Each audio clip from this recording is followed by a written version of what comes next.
there's Roman Catholics who have argued for it was very strong during the medieval period, where people were saying that God could be known either through nature or by faith, but both ways could get you to a belief in God. Whereas Reformed theology is saying, they would use the concept of natural revelation. They would say that God can reveal aspects of his character in nature, but that there is some point in which that is a limited process. You can only encounter God in a real. You come to your belief and knowledge of God in a way that is not derived from studying nature. Something has to happen. There has to be a transaction between you and God, which is outside of nature. So it's almost saying that there's this limitation to what your rationality can get you to. You might be thoroughly convinced about that God exists and that God is real, but you can never make that jump to actually having an experience of God without there being an additional transaction. You're coming to your belief in God in a different way, and that's for Plantinga as somebody that has that Reformed background. He makes that point that you come to your belief in God not through philosophical discussions or analysis, or that you'll come. You eventually have reasons for your belief. I think Pascal is famous for his statement that the heart has reasons that the mind knows not what. It's one of those. It's expressing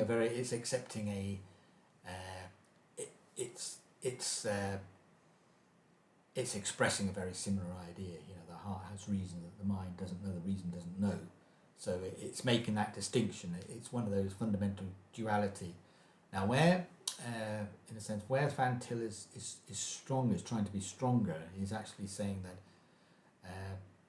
that there is an objective argument for belief in God. So he's saying, whereas Plantinga would say there's always this fundamental limit that you're going to hit up to. You get to this certain place where you can't get beyond. Van Til's saying that you can get much further. You're not relying. You can argue in a far more rigorous manner that, in a sense, that believe that God is the precondition for all understanding of any. You can't. It's a precondition for understanding. Understanding in there. It's like what makes reason reasonable. The only way you can make reason reasonable, when Hume said that reason, when considered an abstract view, makes irrefutable. What did I say? When reason is considered in an abstract view, it goes irrefutable arguments against itself. So whenever we're reasoning, we are assuming the reasonableness of reason. As Hume's conclusion was, there is no reason. There's nothing that makes reason unreasonable, other than it's more to do with custom. It's just the way in some ways he's almost I would say he's almost rephrasing Kant, which is one of the arguments that did Kant ever answer Hume, because in a sense Kant is almost saying, well, we have to think a particular way. Hume's sort of like saying the only reason we think a particular way is because it's our custom. We just think this way because we do. There's no rational basis to our reason. Whereas Kant's sort of saying, yes, I can answer Hume by saying that we have to think this particular way. Did he ever answer it? And a lot of, this argument is always going to happen. It's a philosophical argument. Did Hume answer Kant to just reflect his skepticism back to him? And so there's always this very, you can see how there's this implicit circularity that's always, whenever you try and argue rationally, you're assuming that there is a justification for your reason, and that's perhaps that is a you're going to want. This is why some people attack the very concept of reason as reasonable, and that's why, in a sense, some sort of transcendental. You need, if you want to justify reason, if you the approach, another approach. This is one of the power in the sense of the transcendental mode of argumentation.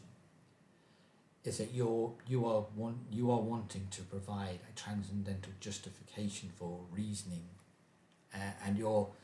and for the if you consider the approach of Kant to be inadequate, you're saying, well, it's just not just to do with categories of understanding, and it's part of our psychological apparatus, because in a sense it's just mirror image of Hume. Hume said, well, there is nothing there, it's just custom, it's just habit.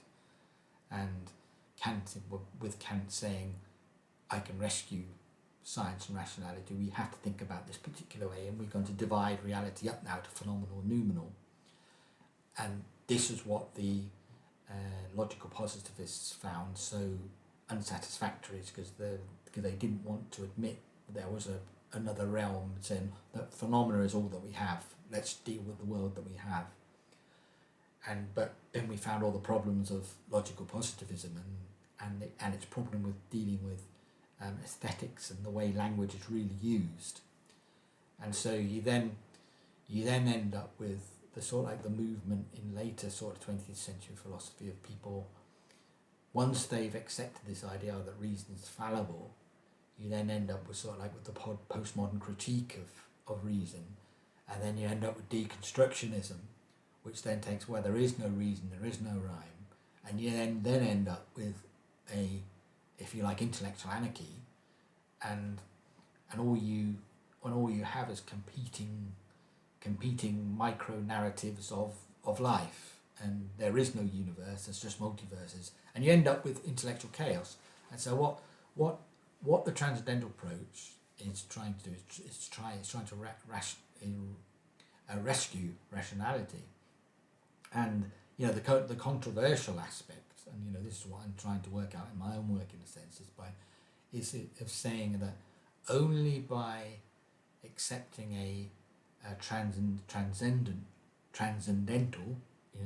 in a sense, something that's beyond the natural world, that guarantees your knowledge, are you able to establish a foundation for knowledge. Now you might instantly think that, that's sounding like Plato and his concept of forms, isn't it? And that these forms exist somewhere in this another realm, but it's not. It's something more sophisticated, because it's actually saying that the concept of that by accepting the necessity of if you like the Trinity as a transcendental, you're resolving some fundamental problems that allow you to ground your philosophy. It's rather different than saying that these concepts are just existing in this other world.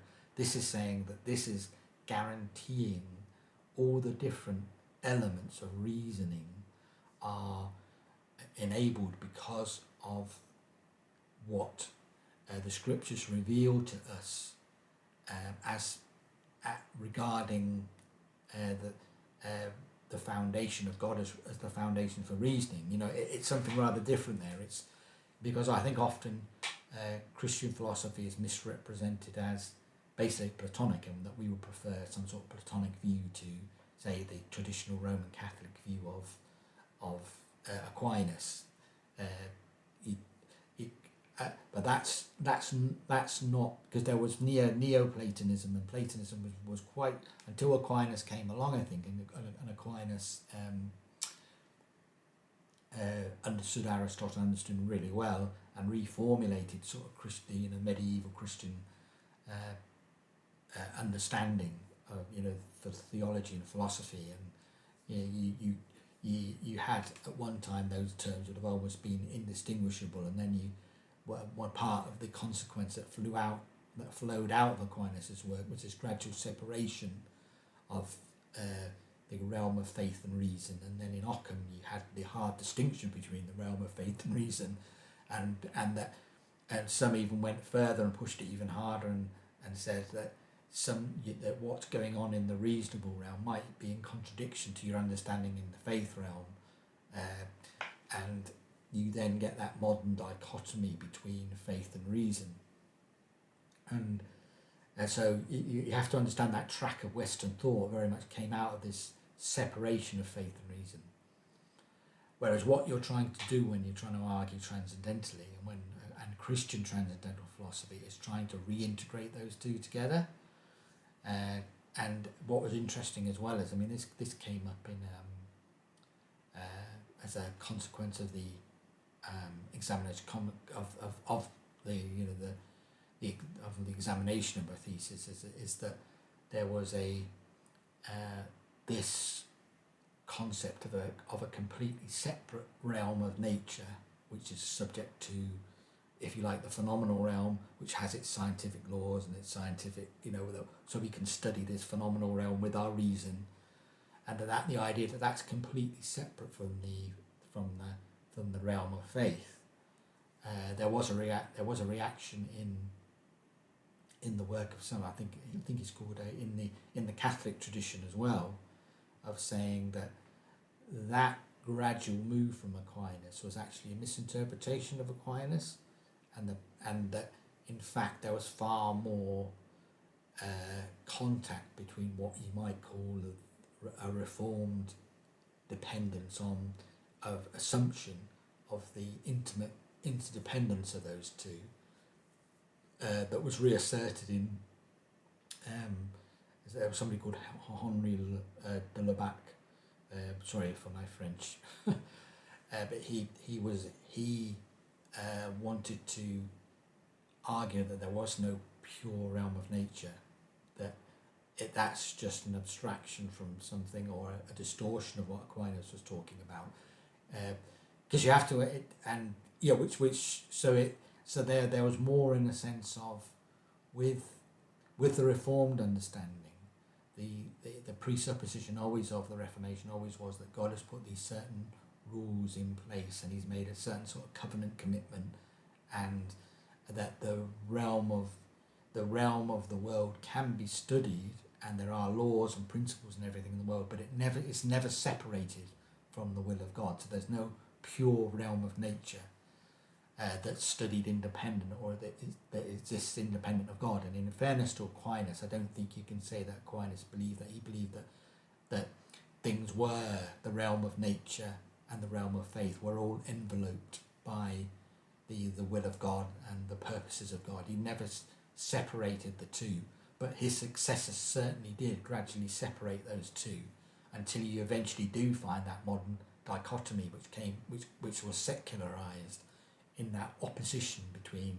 faith and reason, so that faith is in some way considered anti-rational, and faith is dealing and encountering things in a particular way. So you can see that this tension between all these different, I think it's probably one of the most interesting sort of discussions. It's gone rather different than what I anticipated when I began this talk, but that's perhaps some of the most interesting issues that you're dealing with when you're trying to juxtaposition faith and reason, and the understanding what can the transcendental argument do.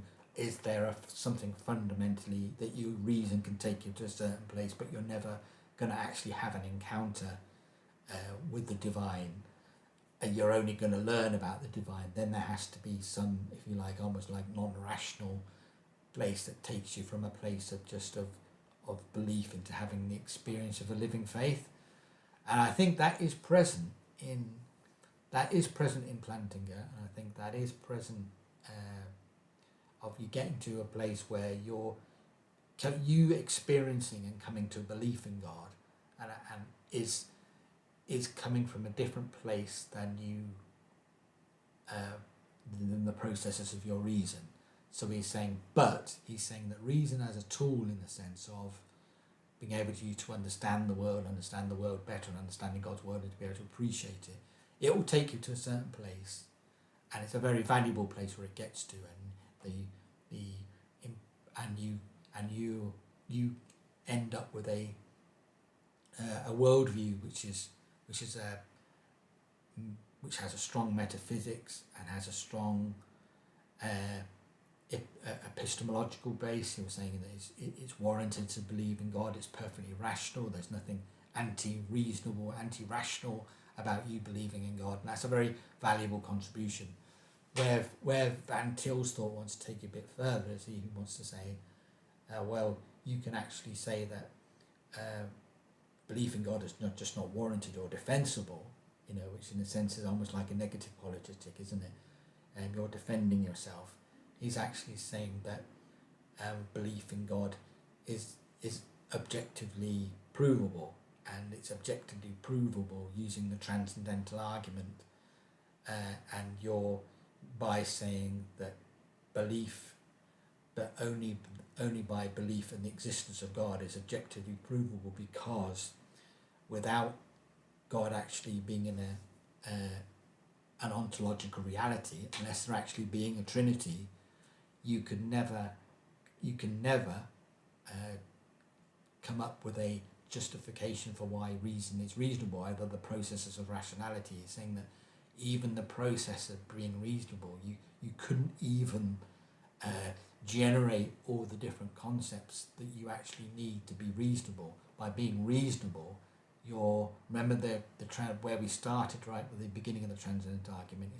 That is X, and Van Til's saying that the belief in God and that the existence of God is transcendentally necessary for you to generate any form of proof at all, or to have a concept of proof, or to have a concept of causality, or to have you are necessarily for the view of the idea that there's intelligence anywhere, that you can intelligently discuss, that there's structure and grammar, that all those are like little micro threads of the overall argument that is saying atheism assumes theism, that in a sense theism is the prerequisite for any type of intelligibility in the universe at all. And so that's the the big meaty transcendental argument, where you're saying X, the existence of God, is required, is logically necessary for you to have predication of an individual element in nature. And so that's why, in a sense, he's saying the defense, in order to get to that place where you're not just saying that you're not accepting some sort of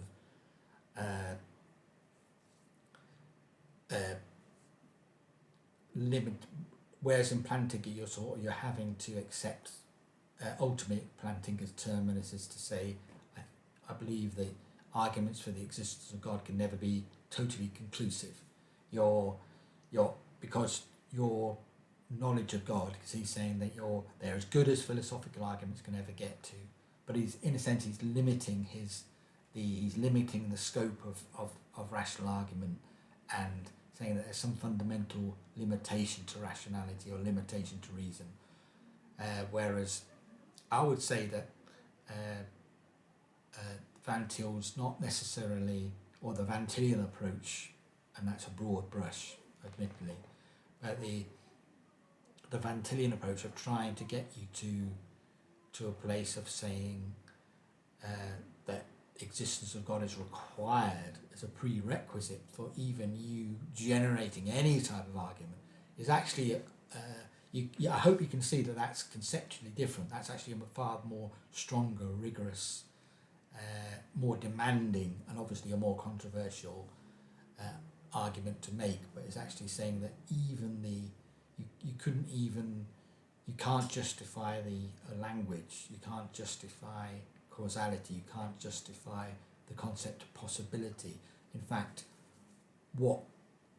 even those terms have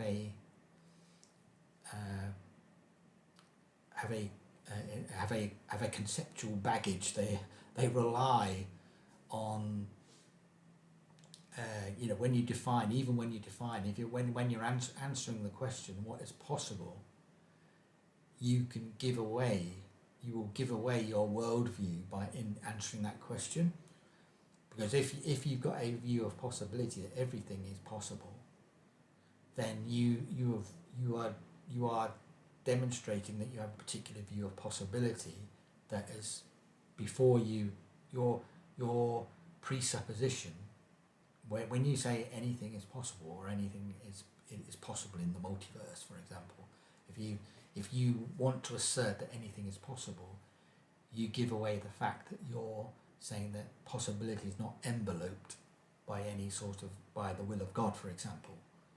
Your precondition is a non-theistic presupposition that has defined your use of that word possibility, and that is why that was what we highlighted in previous discussions when we were saying that and this is one of Wittgenstein's key insights, wasn't it? Was that each word, if you like, each sign that you use is indexed to a particular form of life, and that form of life, which is part of your worldview, your conceptual scheme, which again is part of your worldview, that is structuring your entire understanding of there. So the traditional sort of dismissal of say theistic thought or Christian thought, because there's a big distinction between, say, a Christian conception.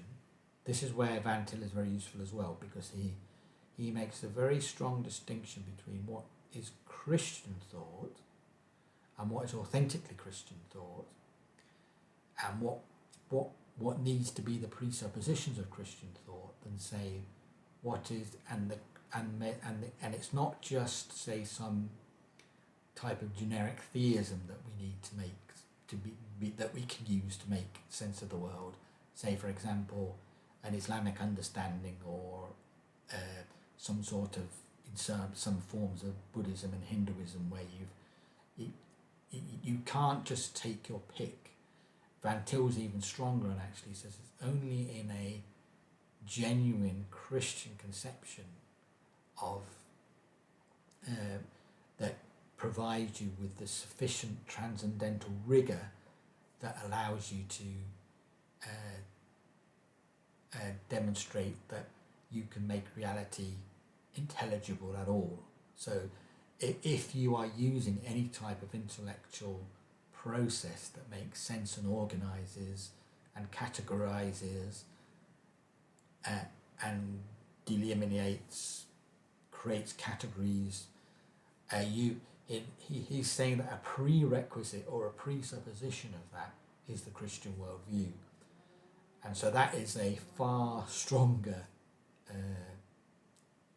argument than just, say, wanting to discuss that belief in God is warranted, that it's rational just to believe in God.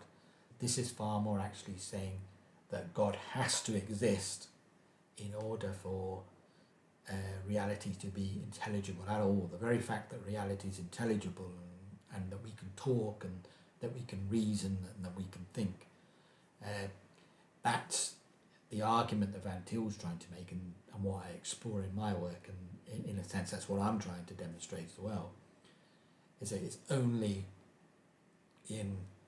when that you accept, say, a Christian world, what is distinctive about the Christian worldview, that allows you to make reality be understandable and sensible. And sensible in the sense of being able to be processed in our senses, and for us to come up with some sort of account of the world, some sort of reasoned account. Because an account is reasonable. That's what the word account means. When you say, give me an account for something, you're always trying to say, right, these are the logical, reasonable relations. The problem is if you can't ground your, if you're just saying, well, if you can't ground your reason in any way, in a sense of Hume's argument, that reason's not, there's nothing intrinsically reasonable out reasonable, we're just making choices. And yet there was this whole move in philosophy, wasn't there a voluntarism of will being the most important thing? Because the responses to Kant and Hume sort of like undermining reason, and one of the responses to that view was what was called voluntarism, of actually saying, well, reason isn't the most important thing in the human psychology, if you like, the makeup of the human person. It's actually will. And saying, Nietzsche's will to power. Which really came from Schopenhauer. I mean, Schopenhauer in some ways prefigured important elements of Nietzsche, which Nietzsche then picked up and pushed, and actually saying, well, the most important thing is just will to power. It's just power plays, that's like a historical precursor to the postmodern movement, in a sense, where people say, oh, it's just different power elements, and you can see how Marxism can get very easily mixed up in this explanation as well of different power plays, and there's been this great problem, this great crisis of reason, of the place of reason, the role of reason, and that why should we follow reason? Isn't passion and emotion and feelings, and aren't they more valuable? The great romantic spirit, wasn't it? Let's get rid of this let's get rid of this reason, let's feel and experience and get in contact with reality directly. So if I'm trying to just sort of bring myself back to earth, there we've gone to sort of like into orbit here, rather than I was going to try and be a little bit more systematic with the presentation of the transcendental argument. But I think this in a sense has been, I think, really the core of bringing all those other elements of the world of the argument of my work to say, what I'm really talking about is the importance of not just say the desirability or the conceptual necessity, say, for a belief in God, but saying that God is objectively demanded if we accept any type of intelligibility or reasonableness in the world at all, that the grounding of that is in the concept of the Trinity, which that resolution of the particular and the universal, which is unique to Christian thought. It's only in that concept of the Trinity, and of that providing which then provides the basis for other transcendentals, such as causality and reasonableness in the reasonableness of reason itself. And so that in a sense is a snapshot of where the work and where the argument is going to go when I'm going to trace it through, and that's what I work out in detail in the book, because it's quite difficult because you're going to get inanely technical, and unless you're doing a lecture and you've got PowerPoints and you're pulling stuff out, and maybe at some point I will create some sort of online course where we study it more formally, or where I'm going to have lessons. If I wanted to say I want to teach my work, or I've got students here, undergraduates and graduates, how would I teach them about my work? And I think that's I think that's a really, really good thing to do. Whereas here I'm just trying to say, in a sense, I am trying to sort of like market and advertise my book, but that's still quite a few months in the future. It's with the publisher now, and it's passed, and they have to go through the editing process and the typesetting, and that takes months. But I am trying to advertise the idea, but I'm also trying to grab people's interest in philosophy and philosophical terms and theological terms, and belief in God and rationality and belief in God, and is my belief in God rational? Can I defend my belief in God?